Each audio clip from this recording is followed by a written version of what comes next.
Good morning class. Shri Deepchand Chaudhary महाविद्यालय से मैं आज आपके सामने बीए फर्स्ट सेमेस्टर में आज हमारा टॉपिक है पर्सनालिटी के अप्रोच।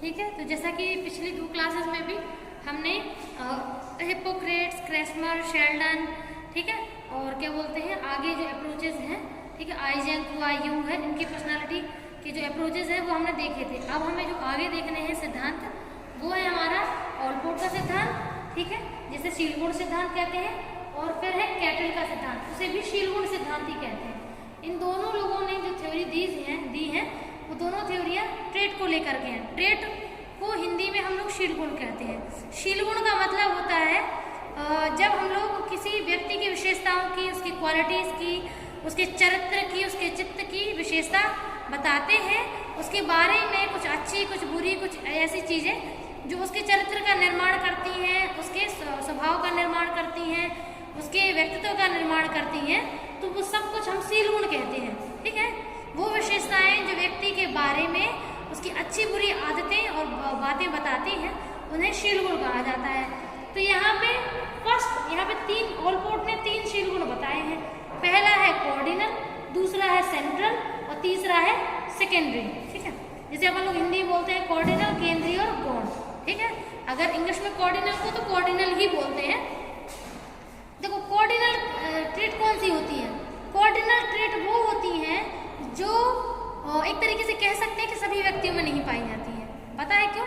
उसका रीज़न ये है, जैसे मान के चलिए हर व्यक्ति अच्छा नेता नहीं होता ना, ऐसे ही हर व्यक्ति अच्छा एक्टर नहीं हो सकता, हर व्यक्ति अच्छा सिंगर नहीं हो सकता, हर व्यक्ति अच्छा टीचर नहीं हो सकता, हर व्यक्ति अच्छा साइंटिस्ट नहीं हो सकता।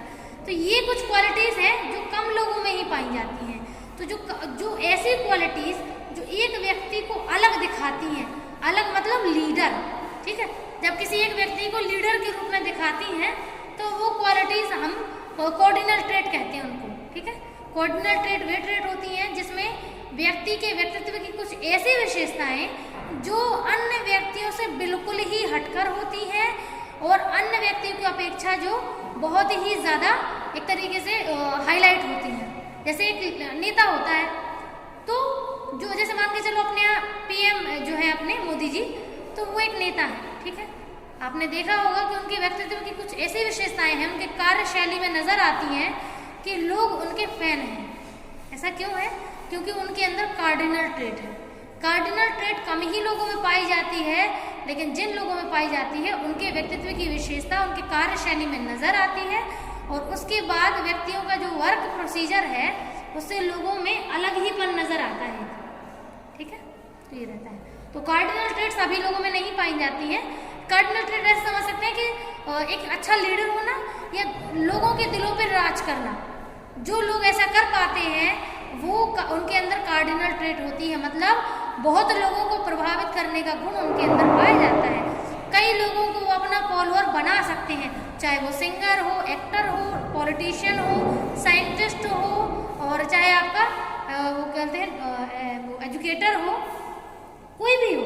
ठीक है, जब व्यक्ति अपने व्यक्तित्व के गुणों को ऐसे मान के चलिए कि जब लोगों में कुछ ऐसी क्वालिटीज़ जो उसके व्यक्तित्व को अलग दिखाती हैं और उनके व्यक्तित्व की जो क्वालिटीज़ हैं उनको हाईलाइट करती हैं। ठीक है, तो वो कोऑर्डिनल ट्रेट करती हैं। अगला है केंद्रीय शीलगुण या प्रवृत्ति। तो केंद्रीय को हम लोग सेंट्रल ट्रेट बोलते हैं। सेंट्रल ट्रेट वे ट्रेट होती हैं जो सभी व्यक्तियों के अंदर लगभग एक समान पाई जाती हैं।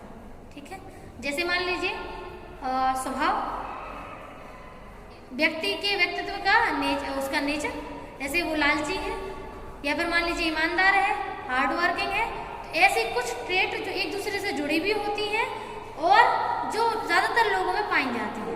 आम लोगों में ऐसे मान के चलो कि वैसे आम और खास सभी में पाई जाती है सेंट्रल ट्रेट। तो सेंट्रल ट्रेट वो ट्रेट होती है जो एक व्यक्ति की विशेषता बताती है कि ये व्यक्ति दूसरे व्यक्ति से अलग है। जैसे आप लोग घर में 2 भाई बहन हैं, 3 भाई बहन हैं, 4 भाई बहन हैं, कहने को तो एक ही माता पिता की संतान है, लेकिन सभी लोग एक दूसरे से अलग क्यों हैं?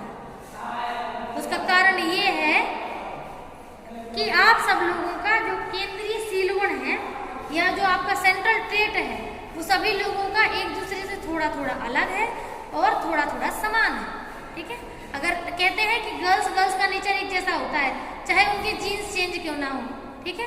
तो क्यों होता है, उसका रीजन ये है कि जो उनका जो नेचर है वो उनको अलग करता है, और दूसरा जेंडर सेम है, इस वजह से उनके जो नेचर में समानताएं पाई जाती हैं, ठीक है।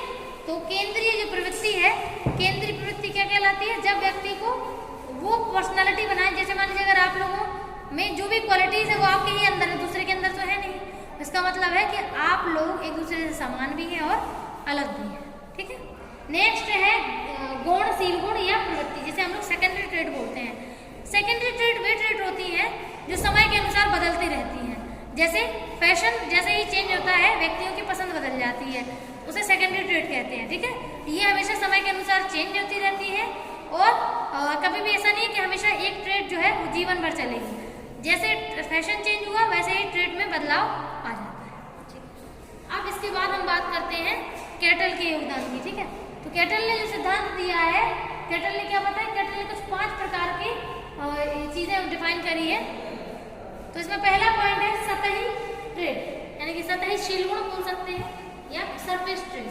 सरफेस ट्रेट क्या होती है, सरफेस ट्रेट वो ट्रेट जो समय अनुसार बदलती रहती है, जैसे इनकी गौड़ ट्रेट है ना ऑलपोर्ट की, वैसे ही कैटल की सतही है। सतही मतलब एक तरीके से उस व्यक्ति के अंदर समय के अनुसार चीजें बदलती रहें।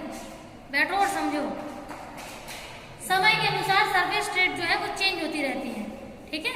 हमेशा जैसे फैशन बदल जाता है तो लोगों की पसंद बदल जाती है, तो वो कहते हैं सतही ट्रेट, ठीक है। हाँ, नेक्स्ट है मूल स्रोत। तो मूल स्रोत को बोलते हैं सोर्स ट्रेट। सोर्स ट्रेट बिल्कुल केंद्रीय शील गुण जैसी है ऑलपोर्ट के। समझ में आ रहा है कि नहीं आ रहा है? तुम लोग का आई कांटेक्ट एक जगह नहीं हो रहा है, इसलिए हमें बिल्कुल समझ ही नहीं आ रहा है कि तुम लोग समझ रहे हो। पढ़ा तो तुम लोगों को ही रहे हैं ना, चाहे तुम वीडियो पे पढ़ो चाहे सामने पढ़ो, बात तो एक ही है ना। आ जा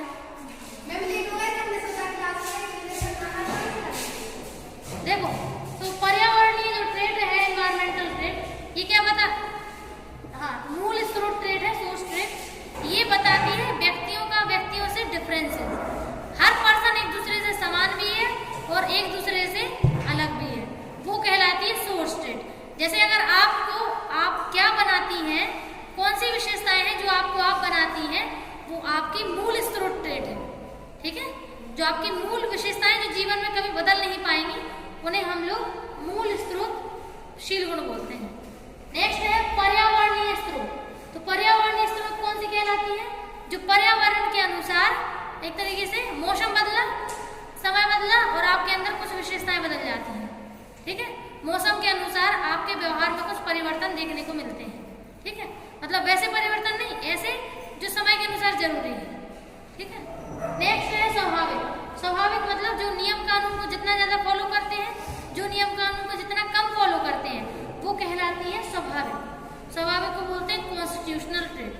कॉन्स्टिट्यूशनल ट्रेट मतलब जब आप जिस प्रकार के नियमों को फॉलो करते हैं अपनी लाइफ में और उन्हीं के आधार पर अपना कार्यशैली को कार्य करते हैं, डेली रूटीन में जो नियम फॉलो करते हैं, जो आपको पसंद है, वो आपके जो व्यक्तित्व की स्वाभाविक ट्रेट कहलाती है, ठीक है। और लास्ट है डायनामिक। तो डायनामिक जो होती है वो हमेशा ऐसे मान के चलिए कि 1 से 2 ट्रेट जो है वो एक दूसरे जुड़ी होती है। जैसे अगर कोई व्यक्ति ईमानदार है तो ऑब्वियस है कि वो मेहनती होगा, ठीक है। और वो दूसरों के प्रति जैसे मान के चलिए अगर ईमानदार है, मेहनती है, तो उसके अलावा अपन कह सकते हैं कि वो हमेशा अपने कार्य को बहुत ही लगनता से करता होगा, डेडिकेटेड होगा। तो ये कुछ ऐसी क्वालिटीज होती हैं जो अगर एक है तो दूसरी तो उसके साथ जुड़ी होगी। बाय 1 गेट 2 3 फ्री मिल जाती है, ठीक है। ये उनके व्यक्तित्व की विशेषताएं कहलाती हैं। तो ये कुछ विशेषताएं थी।